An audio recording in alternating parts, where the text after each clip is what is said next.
నమస్తే.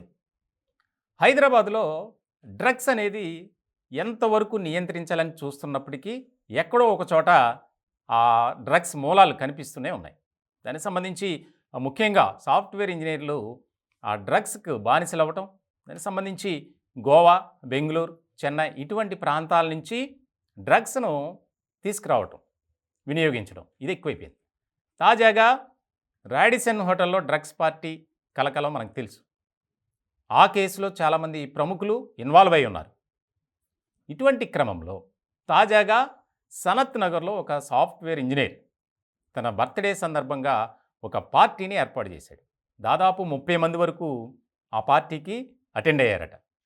ఇలాంటి సందర్భంలో గోవా నుంచి ప్రత్యేకంగా డ్రగ్స్ తెప్పించడం, దానికి సంబంధించి ఎవరైతే సాఫ్ట్‌వేర్ ఇంజినీర్ ఉన్నారో అతని ఫ్రెండ్స్‌తో పాటు కొంతమంది ఇంజినీరింగ్ స్టూడెంట్స్ కూడా ఈ పార్టీకి వచ్చారు.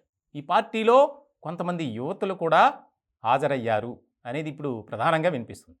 దీనికి సంబంధించి ఎస్ఓటీ పోలీసులకు అందినటువంటి సమాచారం ప్రకారం ఆ అపార్ట్మెంట్‌పై రైడ్ చేశారు. అప్పటికే కొంతమంది వెళ్ళిపోయారట డ్రగ్స్ సేవించి. ఇలాంటి సందర్భంలో ఆ రైడ్ చేసినటువంటి ఎస్ఓటీ పోలీసులు నలుగురినైతే అదుపులోకి తీసుకున్నారు.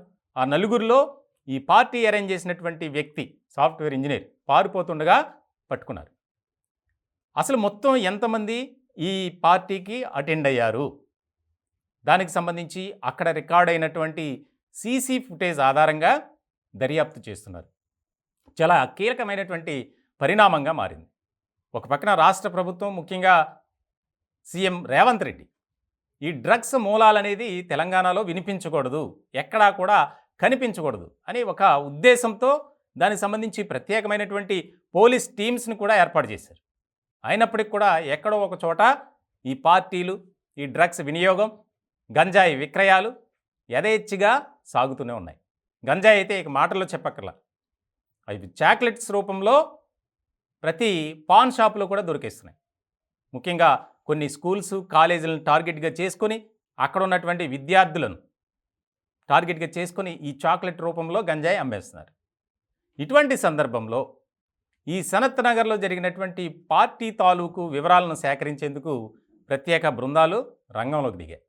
ఇప్పుడు ఈ నలుగురిని అదుపులోకి తీసుకున్నారు. వారిని విచారిస్తున్నారు. ఎవరెవరు వచ్చారు? వారిచ్చినటువంటి సమాచారం ప్రకారం ఎవరైతే ఈ పార్టీకి అటెండ్ అయ్యారో వారి కోసం గాలింపుని ముమ్మరం చేశారు. ఇప్పటికే తెలంగాణ వ్యాప్తంగా ప్రతి చోట ఎక్కడో ఒక విధంగా ఈ డ్రగ్స్ వినియోగం కానీ, సరఫరా కానీ, రవాణా కానీ జరుగుతుంది. ప్రతిరోజు ఎక్కడో చోట ఏదో ఒక కేసు నమోదవుతూనే ఉంది. కొంతమందిని పట్టుకుంటున్నారు. ముఖ్యంగా ఇంజనీరింగ్ స్టూడెంట్స్. ఇలాంటి సందర్భంలో సనత్ నగర్ డ్రగ్స్ పార్టీపై ఒక నిఘా పెట్టారు. దానికి సంబంధించి మరికొద్ది రోజుల్లోనే కీలకమైనటువంటి వ్యక్తులను కూడా అరెస్టు చేయబోతున్నారు. ఈ పార్టీకి సంబంధించి డ్రగ్స్ తీసుకొచ్చింది ఎవరు? ఎక్కడి నుంచి తీసుకొచ్చారు?